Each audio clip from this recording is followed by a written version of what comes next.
Hey everybody, welcome to my channel. My name is Iris, and on my channel I talk about expanding consciousness, relationships, and of course self-love. And today I want to talk about why empaths find themselves in unhealthy, toxic relationships. So as an empath, you are highly attuned to the emotions and feelings of other people. It's like you can put yourself in their shoes and feel what they're feeling. And also, as an empath, you are here to shed love and light into the world. We are helpers, we are healers. We want the best for other people. And without a really strong sense of who we are and the tools to protect ourselves and our energy, we become prey and a victim to other people who are drawn to us. It's like a moth to a light. It's just like we're drawn to each other that way. Okay, so you as the empath, not having that really strong sense of who you are and the boundaries that you have to have in place, you have a tendency, empaths have a tendency to attract the people who are hurt, who are wounded, and who need our help. And we feel validation when we are able to help people in that way. So the way this goes is empath meets wounded person. We have this connection. It is usually magnetic. We're very drawn to each other and we embark on this relationship. And very soon we start to pick up on the emotional woundings of this other person. So we internally, and probably not even consciously, we go into this, how can I help this person? I have to be able to help this person. This person is in so much pain, right? And we start to immerse ourselves into their pain, into their emotion. And we try and navigate our way into their pain, and we try and find the pockets of where their hurt and pain is. Now keep in mind, this is all on a subconscious level. A lot of us aren't even aware that this is going on, right? But we are looking at ways to where we can help and support this person and love their pain away. We can never love another person's pain away unless they are willing to do the work on themselves and have us support them. At a unconscious level, if they're not willing to work on their own pain, then we can't love that person enough to heal all of their love wounds, right? So what happens though is oftentimes a person that is in that much emotional pain has some deep inner woundings that is revolved around an attachment type. And if you're not familiar with attachment types, I'll leave some links below this video on different attachment types that you can watch.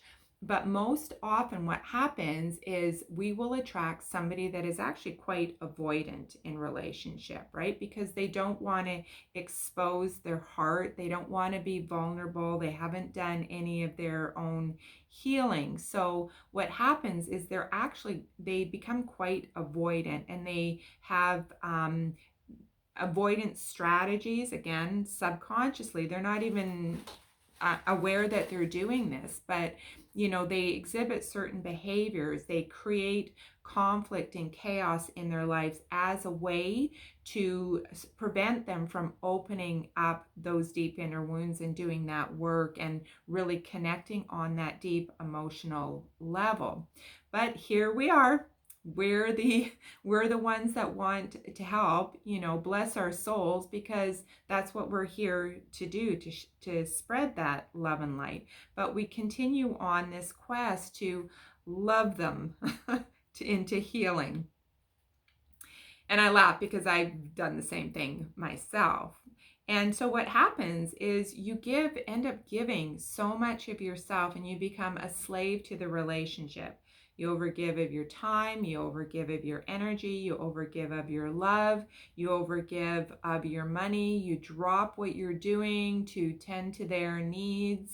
You do things that are not convenient for you, but you do them anyways. The cycle and the patterns repeat, and all the while we have this growing resentment within ourselves that we seem to be giving so much, but we're not getting anything back, and we become depressed. We lose our sense of identity, our sense of self. We disconnect from our friends, from our families.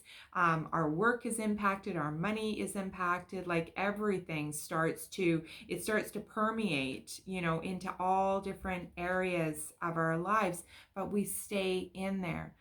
Why do we stay in there? Part of us is looking for validation within this relationship.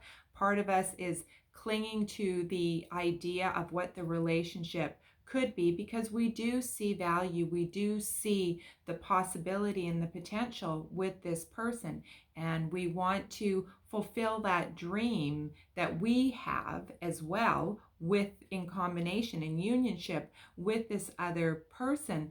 But what we don't understand is that'll never come to fruition, because who we are in the relationship, both parties need to change in order to fulfill the harmony that we are anticipating is going to happen. But it never happens. But we hang in there, we hang in there, we hang in there until the point where we've run out of gas. The fumes we had left are gone.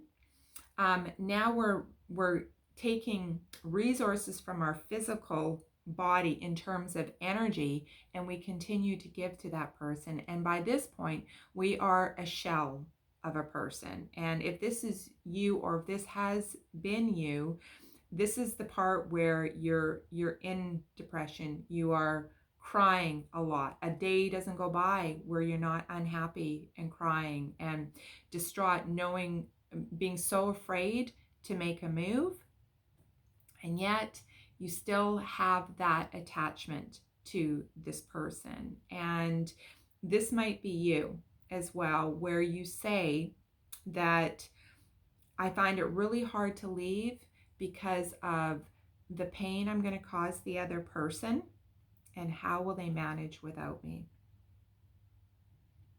And you got to know that by this time, the situation is really, really unhealthy, and there is no amount of loving that person that is going to fix this situation. And the best thing to do, I never advocate relationship splitting up, but if you're in this situation, the only way to start to heal the situation is to separate from the situation. And it's like, it's the slow peel of the Band-Aid, right? Where you go through that thinking process of it and you slowly peel it off, but it hurts. Even the thought of it hurts, and the pain that it's going to cause the other person, it hurts. Never mind your own pain. You're not even thinking about your own pain. You're thinking about the pain of the other person.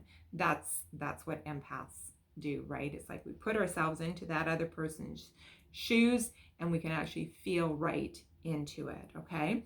So it's like that little rip of the Band-Aid, right? It hurts too much, so we just like pat it back down, and we try and think of a way that we can make this work, right? Think the important things to remember that I really want to impress upon you in this video is, number one, you can't love somebody else's pain away. I've said it a couple times in this video, but I really want you to hear that and really understand that, is that you can't love away another person's pain. That is, you are in your path on your journey. They are on their path on their journey. You each have to do your own work. You as an empath, you as a highly sensitive person wanting to be of service and to bring love and light into this world, you need to learn your own self-love to have boundaries, to understand who you are and what you need. This is your journey. These are your lessons that you're actually learning from this other person. And that other person is on their path, and they have to heal their own wounds as well and learn their lessons and learn to open up their heart and learn to be vulnerable and learn to connect with people at a deeper emotional, more connected level. When two whole people come together, we don't have the codependency battle there. We come together and we recognize each other as individual. In the process, it can be painful as we get to that level of wholeness, but that is what consciousness and that whole evolution and awakening cycle is, that is going on in this world today.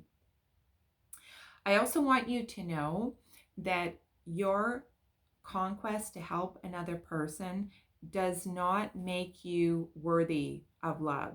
You are already worthy of all the love in the world. You don't need to have, conquer somebody else's love wounds in order to feel victorious. Okay? And I want you to know that that you are enough. And I want to also acknowledge that if you're in this situation right now, I know your pain. I know the internal anguish that you feel at even thinking of what it's going to feel like to have to separate from this situation. But that, to wrap it up, is why empaths and sensitive people find themselves in toxic relationships. Now, if you need some support and some help in navigating your way through a relationship that you're currently in, maybe you've made the decision to leave and you're going through that pain and that healing right now, and you need some support to help you through it, I've left some contact information below this video. Get in touch with me. We'll get on the phone and we'll talk through some things, and I'll give you some really helpful tools that you can implement on a day-to-day basis that's going to help move you forward. And I hope that this video has resonated with you. If it has, give it a thumbs up, leave a comment below, let me know what's going on in your life, let me know how I can support you, subscribe to the channel, and until I see you again, I wish you so much love, so much light, so much happiness, so much soulful peace. Please take good care. Bye.